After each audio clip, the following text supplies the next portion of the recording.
So now we move on to the constant agitation by the president and the first lady.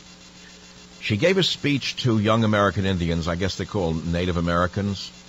I'm afraid to say the wrong word. Amerins, Native Americans, tribal youth, where she agitates minority youth with the following speech in clip 4. Let's listen. Before the United States was even an idea, your ancestors were harvesting the crops that would feed the world for centuries to come. Your artwork has inspired generations of artists.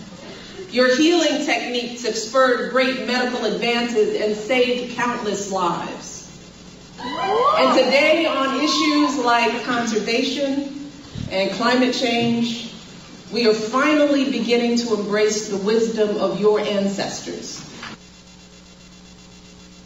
Why is Michelle Obama agitating minority youth around the world?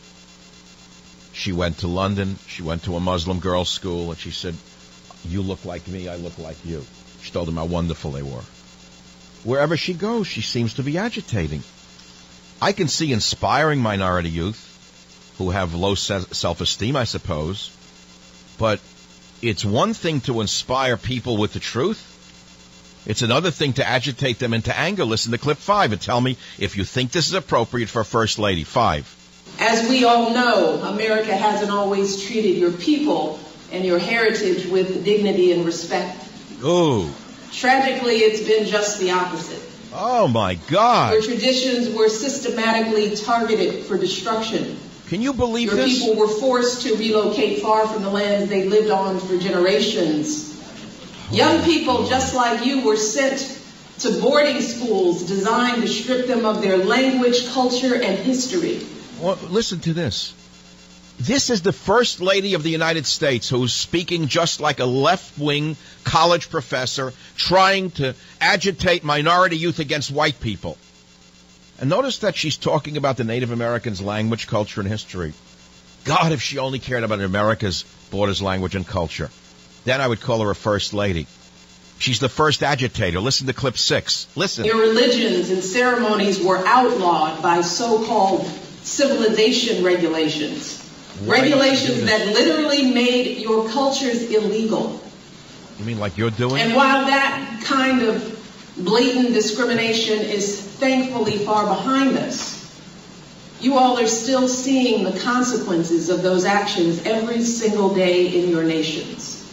Now, can anyone listening to this show tell me that this is appropriate for the First Lady of the United States to be running around like a communist agitator on Indian reservations, stirring up the children? Tell me what good can come of it. I want to know. Let's ask the one question.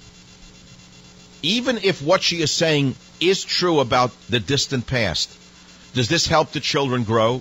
Does this help the children make something of themselves? Or does this agitate the young Native American children into hatred, anger, rage, and hopelessness? What is she trying to do? You know what she's trying to do. In between her shopping trips to Paris and London and everywhere else on her jaunts around the world, this poor oppressed First Lady of ours goes around and agitates minority children. Why?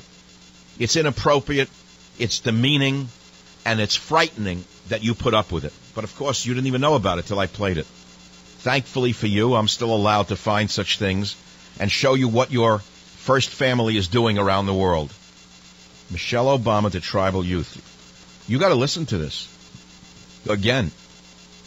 You got to listen to it again. They're talking about taking down the Confederate flag. I'm surprised that she hasn't yet lowered the American flag at the White House and raised the rainbow flag.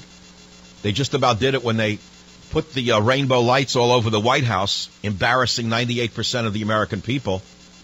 I've never seen anything like this, what they get away with. And yet his ratings are through the roof. Oh, yeah, Barry from Honolulu is doing very well. Barry's ratings are over 50 points.